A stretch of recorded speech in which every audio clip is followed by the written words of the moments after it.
Hello friends, example 91 में आप सभी का स्वागत है दोस्तों। चलिए आज हम लोग सचिन सर के नोट्स का हिंदी का पेपर 2 का 100 क्वेश्चन आंसर प्रीवियस ईयर्स का देखते हैं दोस्तों। वीडियो अच्छा लगे दोस्तों तो एग्जाम्पल 91 को आप लोग अपने दोस्तों के बीच शेयर किया कीजिए और चैनल को सब्सक्राइब कीजिए। इससे हमें लगे कि हाँ, इस चैनल पर काम करते रहना और हम इस चैनल पर काम करते रहेंगे और एक से एक सेट बिहार सिविल कोड का सेट धीरे धीरे इस पर चालू किया जाएगा दोस्तों। उसके बाद मद निषेध का दोस्तों जितना भी सेट प्रैक्टिस होगा दोस्तों उतना करवाने का कोशिश करेंगे दोस्तों। पेपर 2 के लिए ये वीडियो है दोस्तों, आप लोग कृपया इस वीडियो को देखिएगा। हिंदी का है दोस्तों। चलिए, बहुभाषी कक्षा में पढ़ाते हुए शिक्षक विविधता के मुद्दों पर किस तरह चर्चा कर सकते हैं दोस्तों? विद्यार्थी की मातृभाषा को महत्व देकर। भाषा अधिगम के लिए पहले से क्या होना आवश्यक है? प्रोत्साहन होना आवश्यक है दोस्तों। यदि भाषा सीखना एक स्वाभाविक प्रक्रिया नहीं है तब निम्नलिखित में से सबसे उचित विकल्प होना चाहिए। भाषा प्रयास से सीखी जाती है दोस्तों। शिक्षा का अधिकार अधिनियम मातृभाषा के माध्यम से अधिगम की अनुशंसा किस कक्षा तक के लिए करता है? कक्षा 8 तक दोस्तों। भाषा शिक्षण का क्या उद्देश्य होना चाहिए? विद्यार्थियों को सभी स्थितियों में अर्थपूर्ण ढंग से प्रतिक्रिया करने में सक्षम बनाना दोस्तों। प्राथमिक स्तर की पाठ्य पुस्तक में शब्दों को इस प्रकार से व्यवस्थित किया गया है: कला, माला, जाला और टाला। कूट, फूट और चूट निम्नलिखित में कौन से समूह का प्रयोग भाषा के शब्दों के व्यवस्थित करने के लिए किया गया है? ध्वन्यात्मक समूहीकरण है दोस्तों। भाषा अधिगम के रचनावाद किस पर केंद्रित है? शिक्षार्थियों को नवीन ज्ञान खोजने में व्यस्त रखने पर दोस्तों। राष्ट्रीय शिक्षा नीति 2020 के अनुसार निम्नलिखित में से भारत सरकार की कौन सी पहल इस बात पर बल देती है कि विद्यार्थी अधिकांश रूप से प्रमुख भारतीय भाषाओं की उल्लेखनीय एकता के बारे में जानेंगे? एक भारत श्रेष्ठ भारत है दोस्तों। कक्षा 6 की एक अध्यापिका अपनी कक्षा में निम्नलिखित कार्य करवाती है: 8 वाक्यों के एक छोटे से अनुच्छेद को 2 भागों में बांटा गया है या जोड़ों में बैठे प्रत्येक विद्यार्थी को हर दूसरा वाक्य दिया गया। प्रत्येक शिक्षार्थी एक दूसरे को वाक्य बताते हैं और अब उन्हें पूरा अनुच्छेद लिखना है। इस कार्य को क्या कहते हैं दोस्तों? पारस्परिक श्रुतिलेख दोस्तों। क्या कहते हैं? पारस्परिक श्रुतिलेख। निम्नलिखित में कौन सा व्याकरण अधिगम का उद्देश्य नहीं है? भाषा के नियमों पर निपुणता प्राप्त करने से ही व्याकरण सीखी जाती है। भाषा के नियमों पर निपुणता प्राप्त करने से ही व्याकरण सीखी जाती है दोस्तों, ये नहीं सही है। चलिए नेक्स्ट क्वेश्चन दोस्तों। कक्षा 8 की एक अध्यापिका अपने शिक्षार्थियों को आनंद और कष्ट से संबंधित शब्दों को सोचने के लिए कहती है। बाद में वह 5 के समूह में इन 2 शब्दों के आधार पर शब्द जाल बनाने के लिए कहती है। शब्द संपदा सीखने के लिए इस उपागम को क्या कहते हैं? थीम विषयक उपागम कहते हैं। क्या कहते हैं दोस्तों? थीम विषयक उपागम। निम्नलिखित में से कौन सी भाषा की विशेषता नहीं है? भाषा अस्थिर है दोस्तों, ये नहीं है। चलिए नेक्स्ट क्वेश्चन की ओर दोस्तों। वह प्रश्न जो शिक्षार्थियों को पठन सामग्री को पढ़ने जैसे दिए गए निर्देशों से आगे जाने में समर्थ बनाते हैं उसे क्या कहते हैं? दूसरे के स्थान पर स्वयं को रखने से जुड़े प्रश्न। 6ठी कक्षा के कुछ विद्यार्थी सीखने की अक्षमता से पीड़ित है। उस कक्षा के शिक्षक होने के नाते आप कक्षा को कैसे समावेशी बनाएंगे? BCD दोस्तों और दोनों होगा दोस्तों। BCD दोनों में एक ही है तो दोनों ऑप्शन होगा। विषय वस्तु को सामग्री की सहायता से प्रस्तुत करके उन्हें कक्षा में अन्य सभी विद्यार्थियों के साथ मिलाकर उन्हें कक्षा की जिम्मेदारी में शामिल करके दोस्तों। भारत की शिक्षा में भाषा नीति किस रूप में जानी जाती है? त्रिभाषा सूत्र में दोस्तों। भारत की शिक्षा में भाषा नीति किस रूप में जानी जाती है? त्रिभाषा सूत्र में दोस्तों। स्टीफन क्रेसन के अनुसार यदि शिक्षार्थी एक अवस्था में है तब भाषा अर्जन उस स्थिति में होगा जब शिक्षार्थी को डैश दिए जाए तो I+L स्तर से संबंधित हो दोस्तों। बोधगम्य निवेश है, क्या है दोस्तों? बोधगम्य निवेश। निम्नलिखित में कौन सा भाषा शिक्षा की अवधारणा नहीं है? घटना आधारित संभाव्यता दोस्तों, क्या नहीं है? घटना आधारित संभाव्यता दोस्तों। वाचन क्षमता के विकास के लिए नीचे कुछ सुझाव बिंदु दिए गए हैं, उस सुझाव की पहचान करिए जिसका उपयोग नहीं है। 18 का 4 है दोस्तों। जब विद्यार्थी वाचन कर रहे हो तब उसी समय उनकी गलतियों को संशोधन करना लाभदायक होता है। चलिए नेक्स्ट क्वेश्चन क्या है दोस्तों। भाषा सीख रहे बच्चे के लिए भाषा विषयक निवेश की व्याख्या करने वाली शब्दावली है। शिशु निर्देशित वाचन है, क्या है दोस्तों? शिशु निर्देशित वाचन है। भाषा में उत्पादक कौशल है।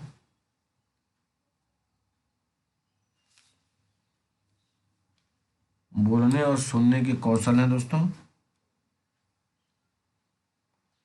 डैश अपने राजनीतिक, सामाजिक, आर्थिक और नैतिक पहलुओं से जुड़े मुद्दों पर समालोचनात्मक तरीके से चिंतन मनन के अवसर प्रदान करती है। यह सामाजिक मुद्दे पर बहुत से विचार को स्वीकृत करती है और अंतःक्रिया के प्रजातांत्रिक रूप से प्रति समर्पित है। यह उन बहुबुद्धि संदर्भों के परिप्रेक्ष्य से महत्वपूर्ण है जिसमें हमारे विद्यालय कार्य करते हैं।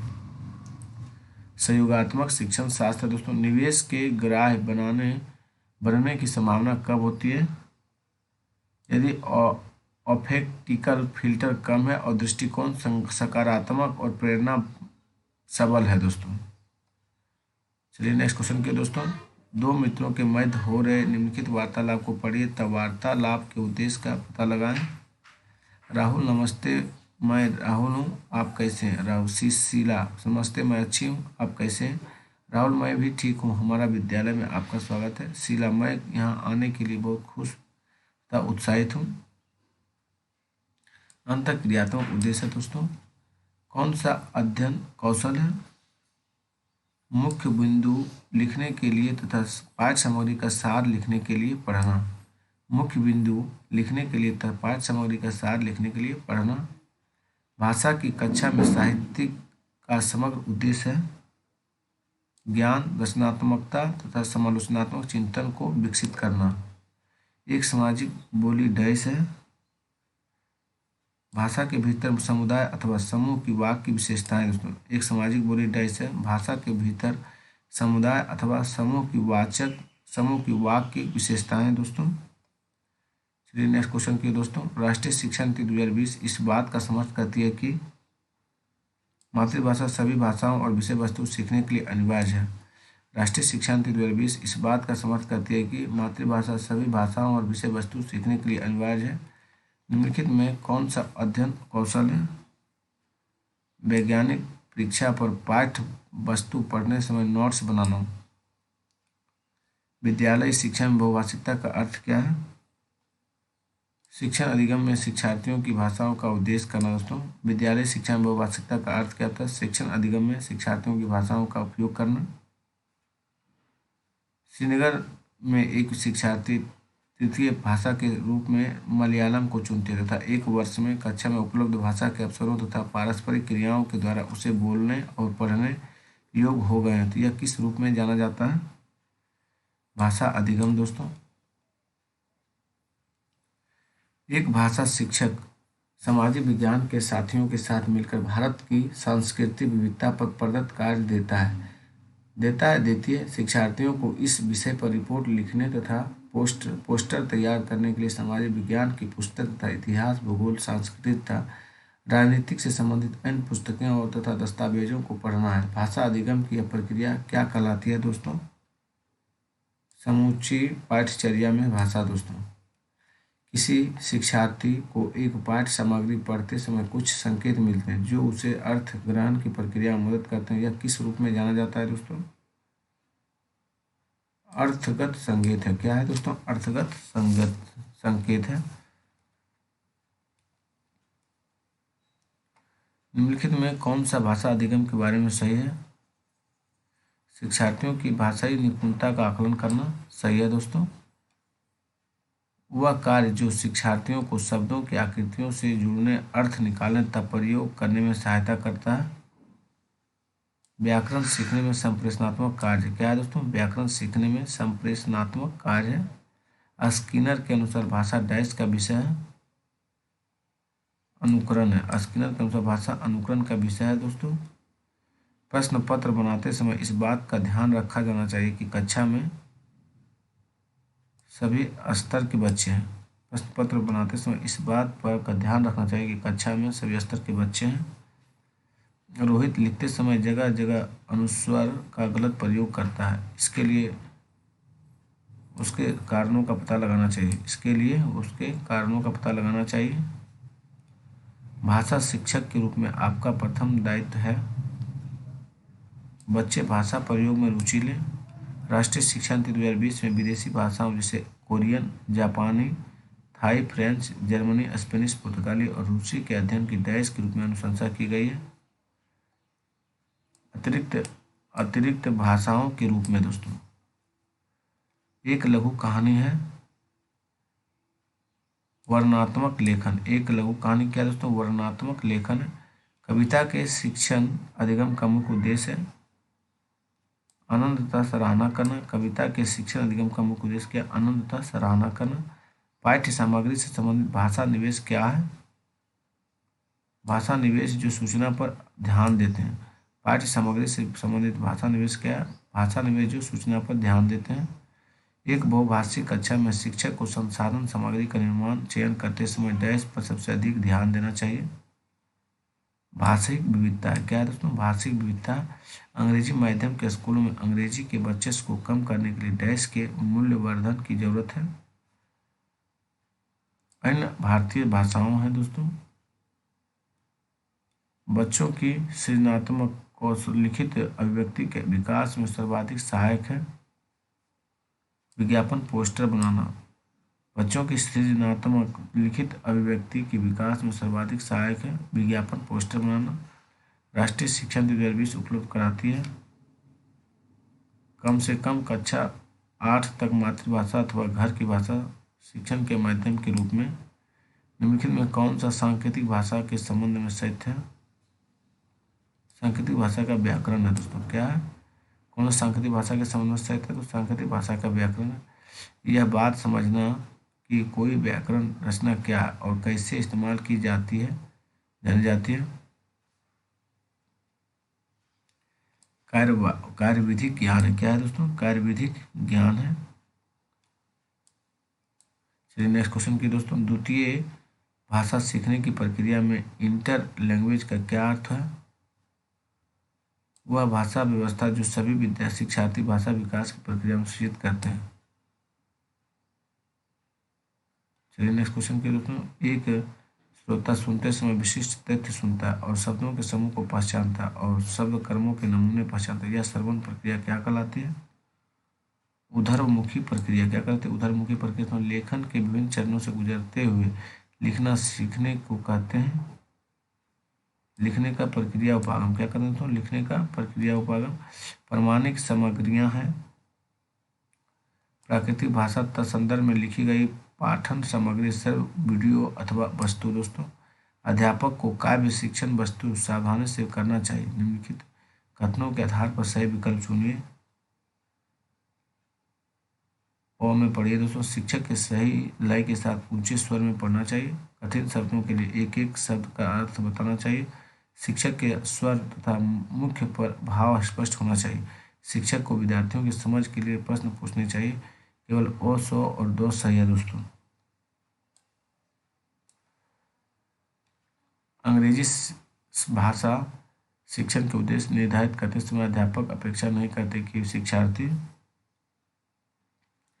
विद्यालय, कक्षा, घर और समाज में अपने विचार अंग्रेजी में व्यक्त करें। कक्षा हंसी ठहाकों के बिना एक नीरस स्थान है। हल्के फुल्के ठहाके अध्यापन में बहुत मददगार है। उपर्युक्त कथन में निम्नलिखित में से क्या इंगित होता है? रचनाशील अध्यापक की विशेषता। क्या होता है दोस्तों? रचनाशील अध्यापक की विशेषता। कॉम्प्रिहेंसिबल इनपुट जो भाषा शिक्षण की प्रारंभिक अवस्था में प्रस्तुत किया जाता है निम्नलिखित में से क्या नहीं सम्मिलित करता? पाठ्य पुस्तक पाठ्यक्रम पूरा करने के लिए निर्धारित पुस्तक है दोस्तों। सुश्री लीजा की अंग्रेजी भाषा की कक्षा में पठन और लेखन के कौशल पर अधिक ध्यान देते सटीक प्रयोग को बहुत महत्व दिया जाता है। वह लक्ष्य भाषा के अभ्यासों को मातृभाषा में अनुवाद करने के लिए पर्याप्त समय देती है। अपने बच्चों के साथ किस विधि का प्रयोग कर रही है? व्याकरण अनुवाद विधि दोस्तों। किस विधि का प्रयोग कर रही है? व्याकरण अनुवाद विधि का। सुश्री साधा अपनी कक्षा में बच्चों को प्राथमिकता देती है और वह सुनिश्चित करती है कि उन्हें अपने बच्चों से अंतःक्रिया करने के अधिक से अधिक अवसर मिले। वह अपने विद्यार्थियों की आवश्यकताओं को भी ध्यान रखती है। बाल केंद्रित सुश्री किस सिद्धांत को अनुसरण करती है? तो बाल केंद्रित अधिगम का सिद्धांत को करती है। कड़क चाय, अतिरिक्त सम्मान, ठाठी मनोवृत्ति, कोमल फूल से ये शब्दावलियाँ निम्नलिखित में से किसके उदाहरण है? शब्दकोश इस शब्दावली को शब्दों के ऐसे मेल के रूप में परिभाषित करता है कि दो या दो से अधिक शब्द एक साथ इस प्रकार इस्तेमाल किए जाएं कि वे सुनने में सही लगें। विन्यास है। क्या है दोस्तों? विन्यास है। श्याम अपनी मातृभाषा संथाली बहुत अच्छे से पढ़ लेता है और उसने बहुत अच्छी तरह से फ्रेंच भाषा सीख ली है। अब वह फ्रेंच भाषा में भी पढ़ लेता है। इसे क्या कहते हैं? कौशल का अंतरण कहते हैं। क्या कहते हैं तो? कौशल का अंतरण कहते हैं। अश्वनी किसी पाठ्य सामग्री में से और दूसरों द्वारा बोली गई किसी भी बात में से कुछ शब्दों की पहचान कर लेती है, परंतु इन शब्दों का प्रयोग स्वयं नहीं कर पाता। इन शब्दों को किस श्रेणी में रखेंगे? निष्क्रिय शब्द संपदा दोस्तों। किस श्रेणी में रखेंगे? निष्क्रिय शब्द संपदा। राष्ट्रीय शिक्षा नीति 2020 किसके अध्ययन की अनुशंसा करती है? घर की भाषा, मातृभाषा, दूसरी भारतीय भाषा, विदेशी भाषा, शास्त्रीय भाषा। एक अनुच्छेद में से हर पंक्ति में उठे या सातवें शब्द के बाद एक शब्द या वाक्यांश हटा दिया जाता है, फिर उसे पूरा करने के लिए कहा जाता है। इस परीक्षण को क्या कहते हैं? क्लोज परीक्षण। क्या कहते हैं दोस्तों? क्लोज परीक्षण कहते हैं। विद्यालयी शिक्षा में बहुभाषिकता से क्या तात्पर्य है? मातृभाषा, घर की भाषा का शिक्षण, अधिगम और फिर आगे जाकर अनेक भाषाओं से जुड़ते हैं। विद्यालयी कक्षा में बहुभाषिकता का क्या अभिप्राय है? मातृभाषा, घर की भाषा, मातृभाषा, घर की भाषा, शिक्षण, अधिगम, फिर आगे जाकर अनेक भाषाओं से जुड़ते जाते हैं। चलिए नेक्स्ट क्वेश्चन की ओर दोस्तों।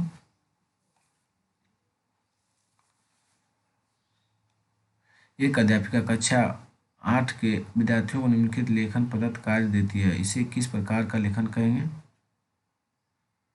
4 के समय में आपस में चर्चा करो, अब मुख्य विचार बिंदु लिखो और एक रूपरेखा तैयार करो। अब विषय के पक्ष तथा विपक्ष में दो तर्क प्रस्तुत करने के लिए एक अच्छे लेख का प्रारूप तैयार करो। विषय है विद्यालय के शिक्षार्थियों के लिए ऑनलाइन शिक्षा।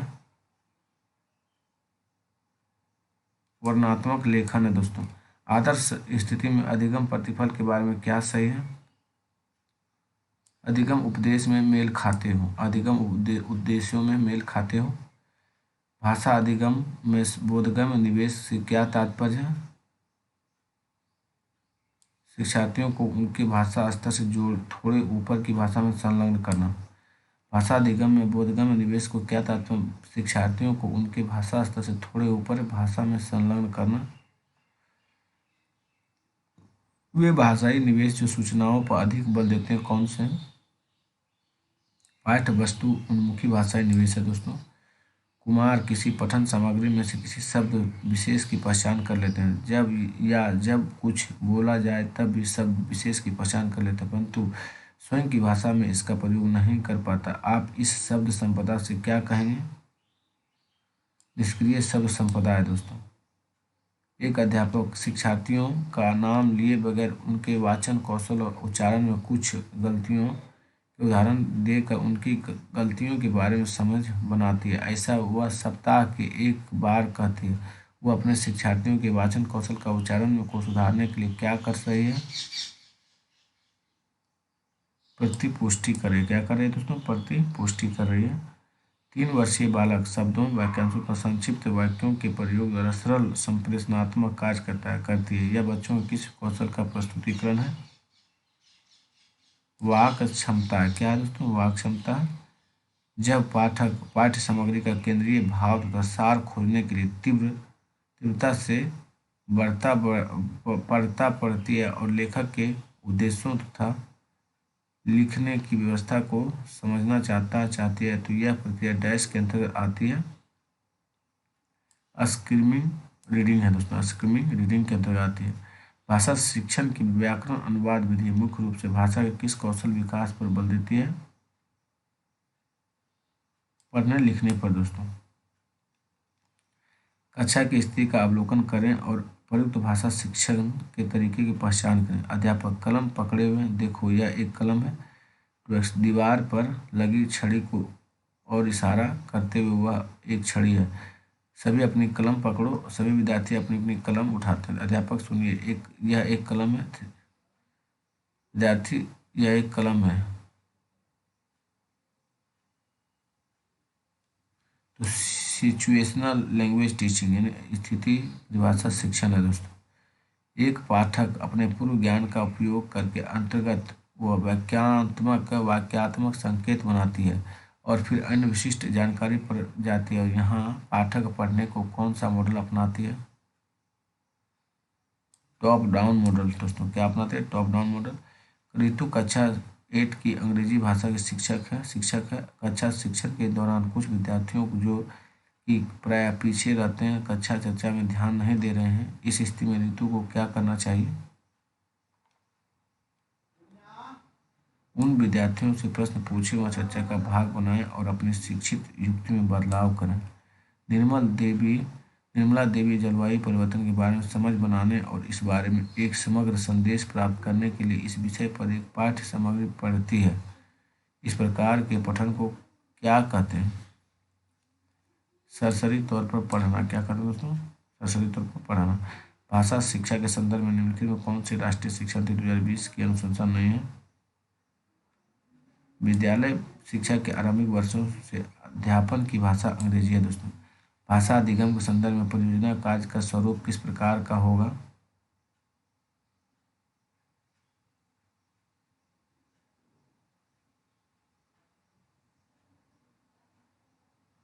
समूह में पठन, आंकड़ों और सूचनाओं का संग्रहण, उनका विश्लेषण और रिपोर्ट लेखन दोस्तों। समूह में पठन, आंकड़ों, समूहों, सूचनाओं का संग्रह, उनका विश्लेषण और रिपोर्ट लेखन। कक्षा 6-7 की शिक्षिका शिक्षार्थियों को भाषा के कुछ वाक्यांश देती है, जैसे कि मैं ठीक हूँ, मेरे अनुसार क्या मामला है, मेरे अनुसार क्या मामला इत्यादि। आपके अनुसार वह कक्षा में कौन सा उपागम अपनाती है? कोश विषयक उपागम दोस्तों। एक भाषा से दूसरी भाषा में जाना ट्रांसलैंग्वेज के बारे में क्या सही नहीं है? यह विद्यार्थियों को एक भाषा के प्रयोग तक सीमित करता है। निम्नलिखित में से कौन सा परीक्षण स्वाभाविक रूप से भाषा कौशल को मापता है और जिसमें पूर्ण तार्किक स्पष्टीकरण की आवश्यकता होती है? व्यक्तिनिष्ठ है दोस्तों। क्या है? व्यक्तिनिष्ठ। व्याकरणिक रूप से प्रति समझ बनाना, उन्हें वैसे ही प्रयोग में लागू करना क्या कहलाता है? व्याकरण का कार्यविधिक ज्ञान है। क्या इसमें व्याकरण का कार्यविधिक ज्ञान है? प्राथमिक स्तर पर भाषा शिक्षण के संदर्भ में कौन सा कथन सर्वाधिक उचित है? बच्चों को विभिन्न प्रकार का बाल साहित्य पढ़ने के अवसर दें। बच्चों की लेखन क्षमता का आकलन करने की दृष्टि से कौन सा प्रश्न सर्वाधिक बेहतर है? बहादुर बीतू कहानी का अंत बदल कर लिखिए। चलिए दोस्तों, B.F. स्किनर ने दावा किया कि भाषा डैश के माध्यम से सीखी जाती है। ड्रिल और अभ्यास के माध्यम से सीखी जाती है। B.F. स्किनर ने दावा किया था। कौन सी सरल शिक्षण अधिगम सामग्री नहीं है? तो फ्लैश कार्ड नहीं है दोस्तों। रेडियो प्रसारण है, दूरभाषा वार्तालाप है, ग्रामोफोन रिकॉर्डर है। विज्ञान की कक्षा में शिक्षार्थी स्तन पायों पर एक पाठ पढ़ते हैं और विभिन्न स्थानों के स्तनपायों के जीवन पर एक वीडियो देखते हैं। इन घटनाओं और गतिविधियों में दिखाया गया है कि स्तनपायी भूमि या पानी में समूह में रहते हैं, चरते हैं, शिकार पर आक्रमण करते हैं, बच्चों को जन्म देते हैं और खतरे के समय या ऐसी घटनाओं के समय अंड बनाकर एक साथ रहते हैं। शिक्षार्थी अपने विचारों के लिए व्याख्या देते हैं और बचाव करते हैं या अपने विश्लेषण और पाठ्य सामग्री दोनों के आधार पर समूह में परिकल्पनाएं गढ़ते हैं। पाठ्य सामग्री के साथ साथ साक्ष्य और तर्क उन्हें उत्तर खोजने तक व्याख्या करने के विभिन्न तरीके सुझाते हैं। यह प्रक्रिया क्या कहलाती है? सहयोग कहलाती है दोस्तों। त्रिभाषा सूत्र के अनुसार स्कूल में पहली भाषा जो पढ़ाई जाए वह डैश हो या डैश भाषा मातृभाषा क्षेत्रीय। संदर्भ के में व्याकरण किस पर बल देते हैं? पाठ पढ़ाते समय पर प्रसंग वंश आने वाले व्याकरणिक बिंदुओं को स्पष्ट करने पर दोस्तों। नेक्स्ट क्वेश्चन की दोस्तों, हिंदी भाषा की पाठ्य पुस्तकों में हिंदी तर भाषाओं की रचनाओं को भी स्थान मिलना चाहिए ताकि बच्चे हिंदी तर रचनाओं के भाषिक विशेषताओं से परिचित हो सके। आप छठी कक्षा के बच्चों के लिए हिंदी भाषा सीखने सिखाने के लिए पद्धति का समर्थन करेंगे जिसमें बच्चे परस्पर अंतःक्रिया करते हैं। भाषा सभी विषयों के डैश में है, केंद्र में। भाषा सभी विषयों के केंद्र में है। लेखन क्षमता के आकलन के लिए अर्थपूर्ण वाक्यों और संदर्भों को लेखन होगा। पढ़ना सीखने के लिए आवश्यक है कि लक्ष्य भाषा के अर्थपूर्ण और रोचक सामग्री सुनने पढ़ने को मिले। कोई भाषा किसी भी लिपि में लिखी जा सकती है। डैश इस कथन पर आपकी राय है कि यह बहुत हद तक संभव है। उच्च प्राथमिक स्तर पर भाषा सीखने का उद्देश्य है भाषा की बारीकी और सौंदर्य बोध को सही रूप से समझना। भाषा की बारीकी और सौंदर्य बोध को सही रूप से समझना। उच्च प्राथमिक स्तर पर भाषा सीखने में पाठ्य पुस्तक के अतिरिक्त कौन सी संसाधन सामग्री सर्वाधिक महत्वपूर्ण है?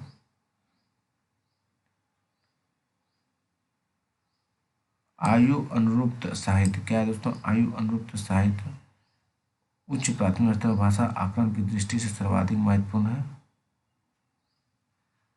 जांच सूची है। उच्च प्राथमिक स्तर पर भाषा के पाठ्य पुस्तक में रक्त और हमारा शरीर पाठ शामिल करने का विचार डैश से जुड़ा है। संपूर्ण पाठ्यचर्या में भाषा दोस्तों, संपूर्ण पाठ्यचर्या में भाषा। थैंक यू दोस्तों, आज का वीडियो यही समाप्त होता है। आप भाई बहन को वीडियो अच्छा लगता है प्लीज़ चैनल को सब्सक्राइब कीजिए और वीडियो अच्छा नहीं लगता तो स्किप कीजिए दोस्तों। धन्यवाद दोस्तों।